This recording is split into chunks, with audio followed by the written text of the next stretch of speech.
Memang ini materi disiapkan untuk leader, jadi sepertinya fokus ke leader, tapi tidak semua bisa pas materi yang ada, ya. Oke, mari kita dengarkan lanjutan untuk materi keempat kita. Kita tepuk tangan sekali lagi. Dengan materi ini satu sesi penuh 1 hari, 2 hari dari ABC Character Building, yaitu atau attitude, tingkah laku, perilaku dari kalian. B itu belief, kepercayaan kita, dan C itu karakter. Kan sama dengan karakternya saja.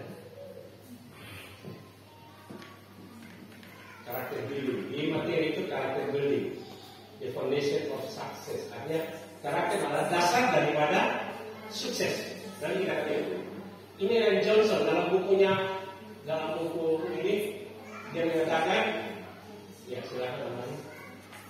Dia bilang, untuk menjadi sukses maka Anda harus terlebih dahulu mendefinisikan kata sukses untuk diri sendiri. Jadi menurut kita sukses itu apa? Ketika kita mengatakan sukses itu punya uang banyak, maka kita akan bergerak untuk cari uang banyak. Ketika menurut kita sukses itu anak-anak yang sukses dalam anak-anak yang punya sekolah tinggi, maka kadang-kadang kita tidak peduli uang. Mau sapi ke mau apa kita jual demi anak-anak sekolah. Ketika kita bilang sebagai jemaat sukses itu kita punya gedung yang bagus, maka kita tidak peduli mau jual ayam ke, mau jual sapi ke, yang penting saya punya gereja dibangun. Jadi konsep kita tentang sukses menggerakkan kita untuk bergerak di arah konsep itu. Makanya bayangkan kalau konsep tentang sukses itu salah, maka kita bergerak di arah yang salah. Ketika orang merasa bahwa sukses itu adalah punya prestasi, maka orang akan bergerak ke sana, dia tidak peduli. Dan kita lihat ada orang apa yang setiap orang sedang bergerak ke arah definisi suksesnya masing-masing. Tapi tidak. Jadi ketika kita punya konsep tentang sukses, maka kita berkecenderungan untuk bergerak, berupaya untuk mencapai apa yang kita definisikan tentang sukses. Oke. Nah, apa yang maksudnya sukses? Apakah sukses kan kita punya power, kita punya tenaga? Dan tenaga, artinya kita bisa angkat beras, orang angkat beras 50 kilo, kita 100 kilo. Apakah sukses itu adalah kita punya power, punya kekuatan? Ya, banyak orang berpikir demikian. Yang kedua, apa yang maksudnya sukses? Yaitu posisi sebagai sekdes, sebagai kepala desa, sehingga ketika orang sukses jadi kepala desa, maka mau jadi kepala desa kau tambah hidup, kau tambah lain, supaya kita jadi kepala desa. Tapi kalau ada yang bilang, bagi saya sukses menjadi kepala desa, jadi poster saja lah, dia tidak akan membantu untuk jadi kepala desa. Jadi, prosperity itu tentang kemakmuran. Ketika konsepnya sukses adalah kemakmuran, maka dia akan usaha untuk kumpul harta sebanyak mungkin. Nah, kalau kumpul harta sebanyak mungkin, kadang-kadang ketika ada keinginan untuk pelayanan ini, dia pikir, udahlah, daripada saya kasih ke pelayanan, lebih baik saya kumpul untuk kemakmuran, kan? Oke. Ada juga berpikir tentang prestise, nama baik apa? Harga diri. Sehingga bagi dia, ketika dia dilecehkan, mati seluruh. Dia betul mau membunuh, dia mau masuk penjara. Karena bagi saya, dia terganggu. Karena bagi dia, harga diri. Ketika kita harus sukses harga diri, maka ketika harga diri kita dilecehkan, maka hancur sudah. Seluruh energi, seluruh kekuatan, seluruh sumber daya kita kerahkan untuk itu. Bila perlu kalau kita tidak mampu, kita penuhi orang lain. Dan pleasure, ini pasian. Lalu udahlah, bagi saya yang penting pasian. Mau ada duit seperti ini, mau saya pakai celana yang bagus, seperti sandal jepit, baju orang, yang penting saya pasian. Mudah amat yang kata orang itu saya sekeliling dunia. Walaupun rumah kontrak tidak ada, kan ada yang dipilih pasian. Yang penting bagaya ya. Ya, masuk di rumah makan hanya untuk cara rumah makan yang mewah, bukan untuk makannya, untuk foto dan posting di Instagram.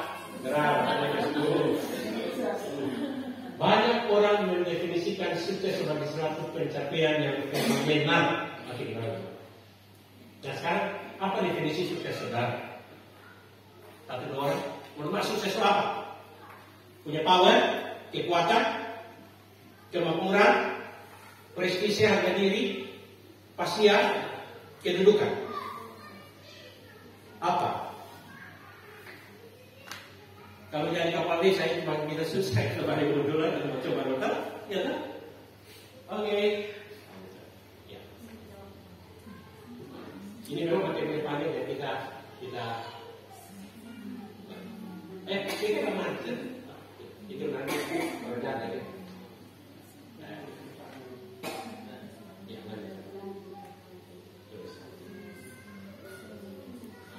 Saya merasa sukses karena apa? Nah ini Red Johnson dia bilang begini, ibu make a life not just a living. Dia bilang begini, bahwa menjadi kaya dan berkuasa jangan membuat orang yang sekarang baru menjadi hal itu. Betul tidak? Ya. Bahwa menjadi kaya dan berkuasa ketika sekarang itu perlu tidak? Kalau kita sekarang kita punya yang banyak, sudah pasti mau beli apa, mau baju beli saya sebut toh. Lu puasa selalu guna lagi. Lu yang jahat-jahat istri cubit itu sama tahu. Terus ada bertanya lagi. Jadi sebenarnya itu semua ada guna tidak? Mungkin ada, tapi sebenarnya tidak terlalu penting juga kan? Karena ketika lu sekarang, lu mau makan apa? Lu kasih yang mana? Lu pusatnya ada 1.000 ekor, lu mau bisa makan juga. Harus makan tanpa garam atau harus bubur. Misalnya boleh daging, mati sudah kan? Senang itu tidak semua itu kan? Oke, pencerahan ini sekarang kita di pohon tersebut. Oke, sekarang kita umpamakan. Kalau pohon itu kehidupan kita, dan buah itu sukses itu buahnya. Nah, pohon itu kehidupan, ada pohon kehidupan. Pohon itu tujuan untuk mendapat apa? Buah, toh? Nah, kalau buah itu kita anggap sukses itu adalah buahnya. Oke, klik. Itu buah itu sukses. Maka akarnya sebenarnya adalah karakter. Tanpa akar, untuk pohon kehidupan sedang menghasilkan buah. Karena akar yang menyerap unsur hara, makanan, mensuplai dan akhirnya jadi buah. Jadi kunci sukses adalah karakter. Mana kita akan buktikan dengan tidak saja Alkitab dengan kenyataan di dunia. Oke, lanjut saja ini apa itu karakter, pariwisata. Ya, jadi. Ya, kalau sukses itu buah, pohon itu kehidupan, maka sukses akarnya adalah karakter. Maka sekarang kita harus fokus kepada buah atau kepada akar? Akar. Karena dari akar buah dihasilkan. Kalau kita fokus di buah, maka kita hanya fokus di hasil, tapi tanpa mau Akhirnya orang pakai jalan pendek, ya kan? Jalan curang, jalan potong supaya ada hasil.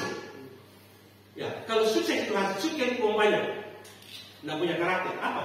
Nyolong, curi, apa? Korupsi. Selesai. Jadi kalau kehidupan kita yang sebagai pohon, buah itu sukses, maka akarnya adalah karakter. Betapa pentingnya karakter. Sebenarnya kita maksud penting itu karakter. Ada ini, ya karakter. Ini dia punya tulis terlalu panjang nanti. Ya,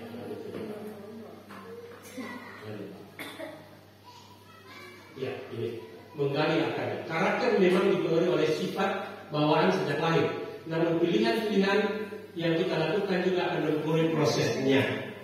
Makanya Alkitab bilang berubahlah oleh pembaharuan budimu supaya kamu dapat membedakan mana yang baik, mana yang berkenan kepada Allah dan yang sempurna. Jadi karakter terjadi dalam sebuah proses. Nanti kita akan proses pembentukan karakter. Kenapa orang kalau mau terima pegawai itu wawancara? Dan saya bilang kalau wawancara saya tegas. Saya tanya lu gini. Jawabannya saya sudah tahu. Dia akan model apa nanti? Jual. Iya. Kenapa? Ketika orang mengetahui tentang sesuatu nilai-nilai, orang akan tanya baru model bagaimana.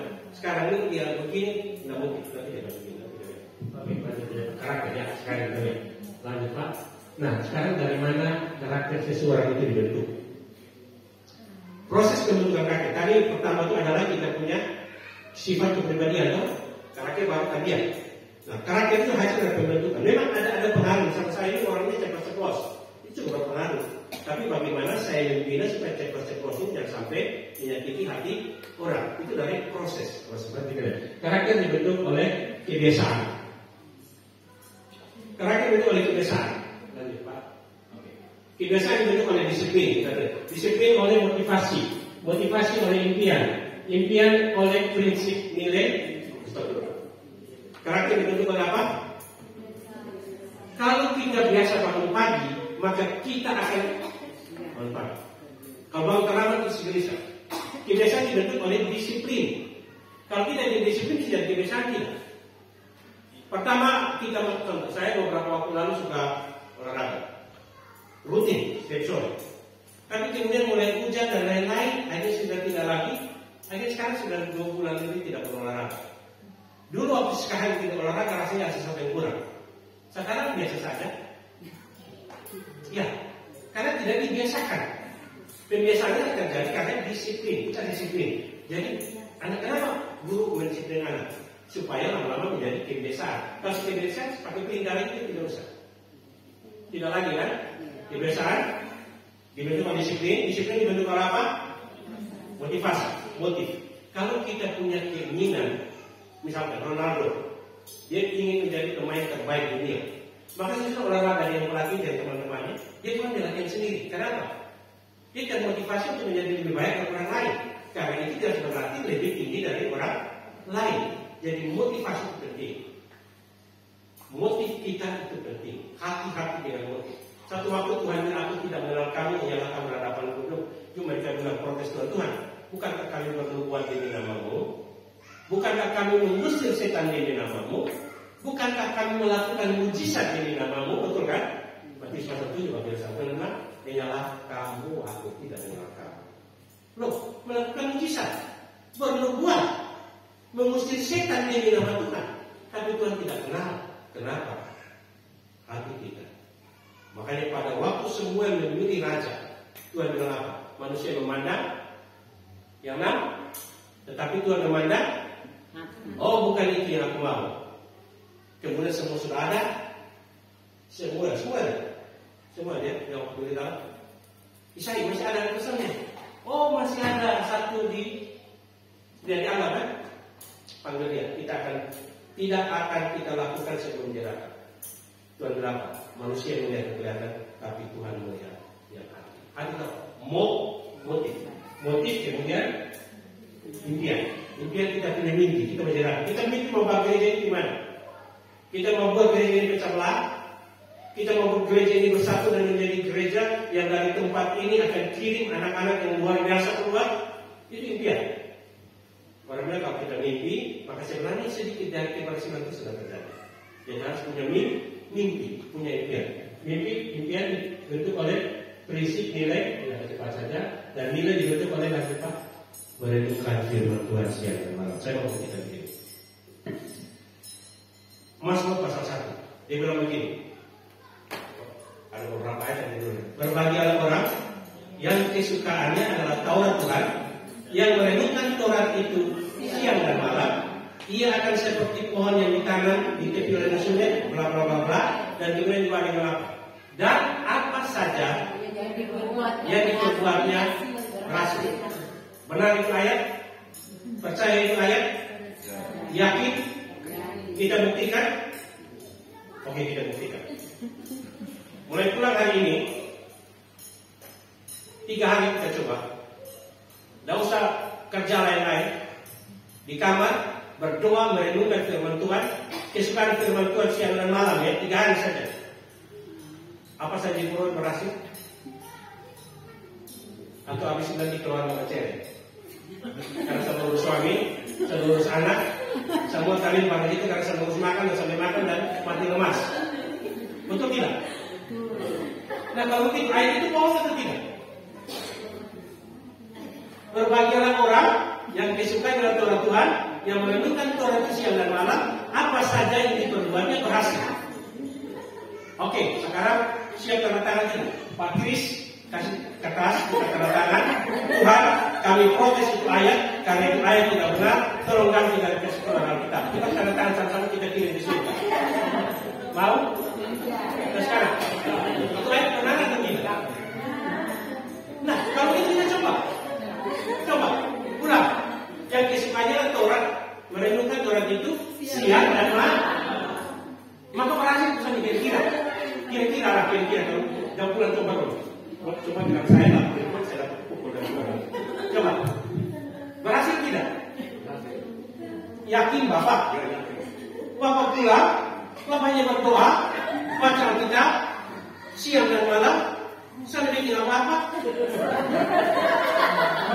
Berhasil atau mati? Oh, oke, setuju. Berhasil mati. Ya kan? Kalau itu ayat itu salah atau tidak? Ayat itu, kalau itu salah, mari kita coba. Oke, ayat itu tidak salah. Tapi ada lompatan pemahaman yang kita perlu pahami. Jadi jangan berpikir bahwa ketika kita menemukan firman Tuhan itu siang dan malam, maka apa saja yang kita lakukan itu berhasil, artinya kita harus bikin apa-apa.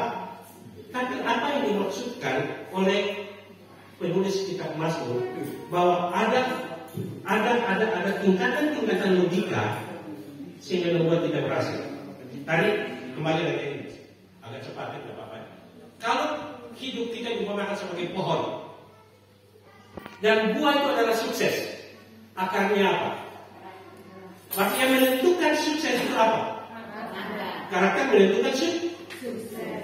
Berarti ketika kita merenungkan firman Tuhan siang dan malam, maka firman Tuhan itu akan membentuk karakter kita, dan karakter itu akan menentukan sukses. Mari kita lihat. Karakter dibentuk oleh apa? Kebiasaan. Kebiasaan dibentuk oleh apa? Disiplin dibentuk oleh apa? Motif dibentuk oleh apa? Impian dibentuk oleh apa? Yang menentukan nilai siapa apa? Berarti dasar pembentukan karakter apa? Berarti kalau kita mulai dari tidak merenungkan firman Tuhan, karakter kita seperti Kristus tidak. Paham maksudnya? Dan ketika kita merenungkan firman Tuhan siang dan malam, kita mengerti Tuhan punya mau. Maka nilai-nilai Tuhan itu akan menjadi dasar sebagai pedoman nilai-nilai kehidupan kita. Nilai itu membentuk impian kita, impian itu membentuk motif kita, motif itu membentuk disiplin kita, disiplin membentuk kebiasaan, kebiasaan membentuk karakter, dan karakter menentukan hasil. Mari kita lihat. Kita kembali ke pengertian. Bukan kembali. Ya. Nah, kembali tadi. Nilai yang kita pegang akan aman bila kita memperolehnya melalui hasil merenungkan firman Tuhan siang dan malam. Itulah sumber kesuksesan sejati. Jadi bayangkan kalau kita punya dasarnya bukan firman Tuhan, maka nilainya salah. Nilai salah, impiannya salah, ya kan? Sehingga hasilnya akan salah. Itu pentingnya firman. Firman membentuk nilai, nilai membentuk impian membentuk motif membentuk disiplin membentuk kebiasaan membentuk karakter menghasilkan sukses. Panjang ya. Ayat tadi dia langsung dari sini lompat ke atas kan? Padahal harus impian, motif, disiplin, kebiasaan, karakter baru sukses. Dan berarti ayat firman Tuhan kan? Ketika engkau merenungkan firman Tuhan, engkau memancarkan nilai-nilai dalam dirimu. Nilai itu membentuk impian, impian membentuk motif, motif membentuk disiplin, disiplin menggerakkan kebiasaan, kebiasaan membentuk karakter, dan akhirnya sukses. Berarti firman Tuhan menentukan sukses. Merenungkan firman Tuhan, apa saja yang diperbuatnya berhasil. Sudah boleh kan? Berarti perlu lagi kita buat surat penolakan. Boleh? Nah, sekarang kita lihat beda negara maju dan negara berkembang. Lanjut. Ya. Oh, beda. Oh, ini kebiasaan daripada kebiasaan. Ini hasil riset dan mereka mencoba meneliti kebiasaan-kebiasaan apa yang mendasari kehidupan orang di negara maju, atau kebiasaan-kebiasaan yang membuat orang di negara maju itu sukses lebih daripada di negara berkembang seperti Indonesia. Mari kita lihat. Pertama adalah etis. Etis itu berhubungan dengan etika, mana yang baik dan mana yang buruk. Yang kedua jujur. Yang ketiga bertanggung jawab. Yang keempat taat aturan. Kelima saling menghargai. 6 cinta pekerjaan. 7 kerja keras. 8 itu faktual, itu tepat waktu dan perencanaan cerdas tapi global. Jadi ada 9 hal yang menentukan keberhasilan negara-negara maju dibandingkan negara berkembang Indonesia. Kita lihat ada 9, mulai dari ini sampai perencanaan. Dari 9 itu berapa bagian yang merupakan karakter? Etis, jujur, bertanggung jawab, taat, saling menghargai, cinta pekerjaan, kerja keras, faktual. Itu berubah di karakter nanti Pak. Sedangkan perencanaan itu berhubungan dengan skill, kemampuan. Kalau orang beriman bisa berencana dengan baik. Tapi jujur orang bodoh, orang pintar bisa tidak? Bisa kan? Tak ada aturan, orang bodoh, orang pintar bisa tidak? Saya mengatakan orang bodoh, orang pintar bisa tidak? Atau hanya orang pintar saya bisa? Ya kan? Dari 9 unsur yang membuat suatu negara maju, itu dari 9 unsur itu 8 berhubungan dengan apa? Karakter, definition of success. Karakter adalah dasar dari sukses. Dan karakter itu dibentuk oleh firman Tuhan. Firman membentuk nilai membentuk impian membentuk motif membentuk disiplin membentuk kebiasaan membentuk karakter sukses. Oke. Tadi kebiasaan negara maju yang membuat maju adalah 8 itu adalah karakter. Jadi pintar perlu tidak? Perlu. Tapi kalau pintar tanpa karakter, kita akan menghasilkan pemimpin yang buruk. Karena itu juga kan, pemimpin yang bertanggung jawab. Pemimpin tidak takut akan Tuhan. Kita lihat, ketika raja-raja Israel tidak takut akan Tuhan, Israel hancur tidak? Hancur. Jadi karakter itu penting. Karena itu sebenarnya anak-anak harus dibangun dengan dasar nilai. Supaya impian mereka tentang sukses itu adalah impian sesuai dengan nilai. Kita lihat lagi tentang negara berkembang. Ya. Ini hipokrisi itu munafik, tidak bertanggung jawab, feodal, artistik hanya suka bagaya saja, apalagi takhayul, suka percaya apa berbeda takhayul, suka percaya apa? Yang gaya-gaya begitu. Tidak, watak lemah, hanya sering patah semangat, malas, boros, menggerutu, sombong, dengki, apalagi bahasa. Plagiat seperti tiru-tiru itu. Nah, ini menurut penulis Indonesia, inilah 2 sifat yang sulit membuat negara maju. 12 sifat yang sulit membuat negara maju, dan itu dalam bukunya Manusia Indonesia. Paham? Semua tadi berhubungan dengan karakter. Malas, suka tiru, suka bergaya, suka munafik. Itu berhubungan dengan karakter kan? Tidak bilang situ pintar. Jadi menentukan sukses benar kan? Adalah karena itu dan berubahlah oleh pembaharuan budimu. Budi apa? Pikiran kita. Harus baru dari pikiran. Karakter. Oke, sekarang kita sedikit masuk terakhir. Ya. Firman Tuhan kepada iblis. Apakah engkau memperhatikan hamba baik? Ia tetap tekun dalam kesalehannya, meskipun engkau telah membujuk aku melawan dia untuk mencelakakan tanpa alasan. Karakternya taat, mau taat kepada Tuhan, dan kemudian apa terjadi? Habis semua toh? Tapi sudah habis apa? Tuhan. Karena Tuhan dia tidak akan dia. Walaupun iblis telah bujuk Tuhan untuk tinggalkan dia. Nah, sekarang kita masuk ke sukses. Sukses itu apa? Sukses adalah kita memiliki yang termahal, yang termulia, yang teragung, yang terbaik kan? Ya kalau misalnya saya punya mobil Innova lama ini tahun 2006 ya, harga sekarang paling 90 juta, 100 juta. Tapi ada mobil-mobil yang 1 miliar, 2 miliar, 3 miliar. Apalagi kalau bicara Ferrari itu puluhan miliar. Nah, berarti kalau ada orang punya Ferrari dengan saya punya, siapa lebih sukses?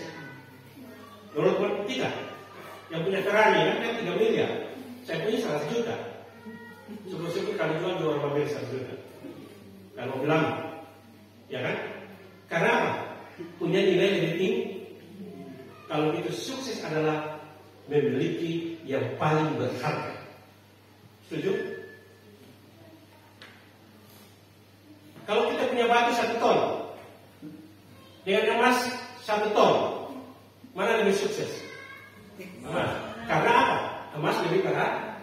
Oke, kalau kita balik, kita punya batu 5 ton, emas cuma 1 ton. Mana lebih banyak? Hah? Batu 5 ton, emas 1 ton. Mana lebih Lebih kita pilih mana? Kenapa? Kan lebih sedikit. Karena dia lebih berharga. Paham? Mari sekarang sukses adalah memiliki yang paling berharga. Betul? Oke, sekarang saya mau pikir kita. Apa yang paling berharga? Dari yang paling berharga, dari yang paling berharga di dunia ini.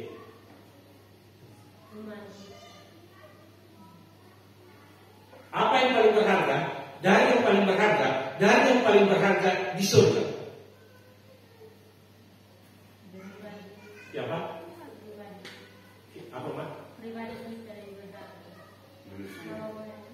Mana yang berharga dari Tuhan? Kristus. Saya mau tunjukin. Mari tunjukin saya siapa yang berharga dari Kristus. Ada?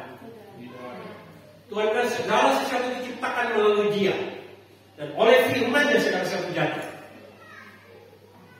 Tahu angkasa? Tahu itu matahari? Matahari itu besar atau kecil? Kalau kita jalan dari sini ke Kupang, jauh atau dekat?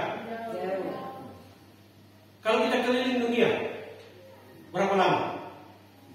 Keliling dunia 40.000 km. 40.000 km kita keliling dunia.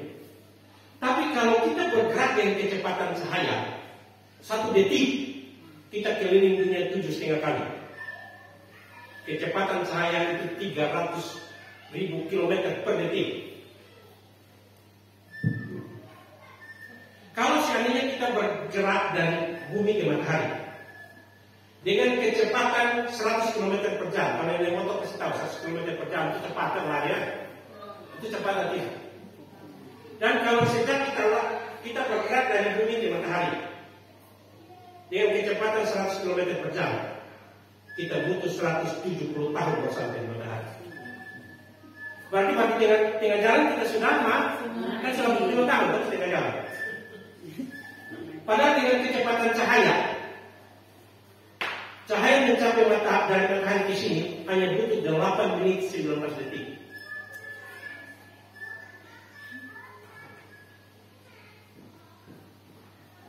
Ya. Di alam semesta itu ada banyak bintang. Salah satu bintang adalah matahari. Saya mau disini dari misalnya dua. Alam semesta ini ada banyak bintang. Bintang itu ada gugusan kelompok-kelompok bintang. Kelompok-kelompok bintang itu disebut galaksi. Ada ratusan miliar galaksi di alam semesta. Ratusan miliar galaksi. Oke, dari ratusan miliar galaksi kita ambil satu galaksi ya. Yang saya ini ada 100 miliar ya. Kita ambil satu dari 100 miliar. Satu galaksi. Galaksi tempat matahari kita berada itu namanya galaksi Milky Way, yaitu Bima Sakti. Di galaksi itu ada 200 miliar, 100 sampai 200 miliar bintang. Banyak atau sedikit? Ini ada 200 miliar. Kita ambil satu. Yang satu ini ada 200 miliar bintang. Dan salah satu bintang itu adalah matahari. Jarak dari matahari ke bumi dengan cahaya itu hanya butuh 8 menit 19 detik. Sekarang ada bintang yang terdekat dengan matahari, yang paling dekat tuh. Bintang terdekat dengan matahari itu namanya Alpha Centauri. Jadi ini matahari, ini ada 200 miliar ya. Ini ada bintang matahari. Bintang terdekat dengan matahari itu adalah Alpha Centauri. Kalau kita mau pergi di Alpha Centauri dengan kecepatan cahaya yang tadi butuh dari matahari ke bumi yang kalau kita dengan motor 170 tahun, sedangkan dengan cahaya cuma 8 menit 19 detik toh. Kalau kita mau dari matahari ke Alpha Centauri, kita butuh dengan kecepatan cahaya loh, 4 tahun 8 bulan 19 hari. Gila tidak? Tapi saya mau bilang, Tuhan bilang jadilah terang, semua bintang jadi. Hebat tidak? Kuasa firman-Nya, dan firman itu jadi manusia, dan dia mau diam di dalam kita. Keren tidak? Kalau gitu, ukuran sukses adalah memiliki yang paling berharga, dan yang paling berharga yaitu Yesus. Dan ketika orang memiliki Yesus, dia sukses. Itulah keadilan surgawi. Orang kaya bisa sukses, Orang miskin bisa sukses. Orang yang baru bisa sukses. Orang di Amerika juga bisa sukses. Terlepas di mana. Orang yang tinggal di istana pun bisa sukses. Orang yang tinggal di gubuk kecil pun bisa sukses. Penguasa yang kaya raya bisa sukses. Petani atau koster yang punya pensiun kecil bisa sukses. Itulah keadilan Tuhan. Kalian tidak mau percaya dia sebaik itu? Dia mau supaya kita menjadi serupa dengan dia. Oh Tuhan, Tuhan mau saya sama seperti dia. Kalian tidak. Kita kalau ada yang pintar, kita mau jadi pintar ke dia, usahakan supaya pintar ke dia. Tapi Allah, Yesus yang besar itu, yang hanya berkata, janganlah terang, jangan terang. Alkitab bilang apa? Dia memanggil bintang-bintang dengan namanya masing-masing. Dan dia mau diam dari kita. Bukankah itu sukses? Dan itu dasarnya apa? Firman. Merenungkan firman Tuhan siang dan malam, apa saja yang diperbuatnya berhasil. Kenapa? Firman menentukan nilai. Nilai menentukan impian. Impian menentukan motif. Motif membuat kita disiplin, kebiasaan, karakter dan karakter menentukan sukses. Kita harus berusaha untuk menghasilkannya. Mari kita buka pintu untuk sukses. Tuhan sudah kasih itu, sukses di hati kita. Tapi persoalannya kita menunggu. Apakah kita bertahan sampai akhir? Ya kan? Komitmen. Ibu guru akan bicara dengan Tuhan memberkati.